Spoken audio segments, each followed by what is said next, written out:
No doubt the SNP really enjoying all of this, but it is understandable, surely, this perception that the government is struggling, because this is a mammoth task and it's never happened before. First of all, I don't think we are enjoying it. I mean, it's a worrying time, I think, for everybody. You're quite right, though. This has never been done before.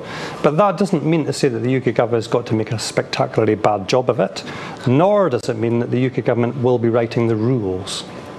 But some may say, actually, you might well be enjoying this because you're seeing Westminster struggle. You're perhaps pursuing some cheap political points by the reaction from the SNP in criticising the way the government is handling this.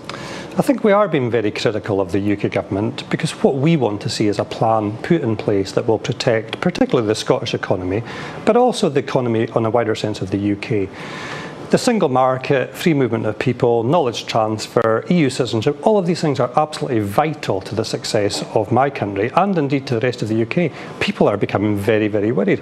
Brexit, it turns out, means nothing at all. Presumably the SNP wants to see the government successful over this High Court challenge over Article 50, because that means that Brexit will go ahead and you can pursue the agenda of Scottish independence.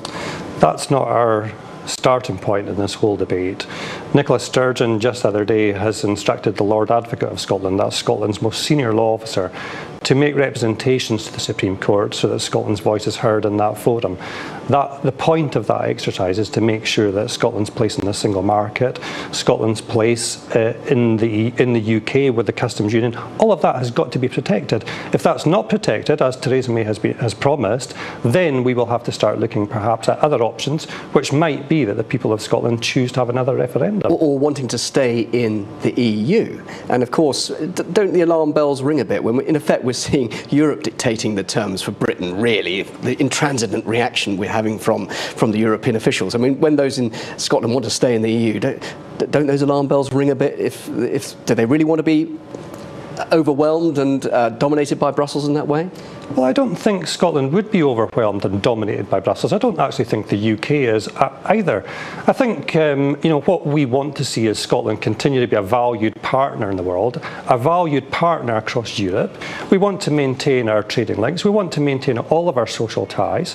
These things are crucial. They're perfectly reasonable, and that's exactly what we want, and that's what we're pursuing. Scots, the SNP, quite keen on referendums, possibly another referendum over Scottish independence. What about, though, the fact that the people of Britain as a whole should actually have a say on the terms of the negotiations, another referendum? The terms of the negotiations of Brexit? Yes. Well, again, I think the ball really here is in the court of the UK government. People are getting tired of hearing the phrase Brexit means Brexit. I've said already it means nothing at all. Lots of people, lots of industries, lots of businesses are now starting to question the motives of the UK government. They're starting to question what is actually going on here. They're starting to hear the news filtering through from the rest of Europe about things that cabinet ministers are saying over there, but they're not saying here. And these are all provoking anxiety. They're provoking concerns, and I think the UK government now has a responsibility to come forward and be very clear what it is doing. That's not about a running commentary on the negotiations, but it is a commentary on the thinking of the UK government that we're looking for. Dr. Paul Monaghan, thank you very much indeed for joining us in the studio. Good to talk to you. Thank you. Thank you.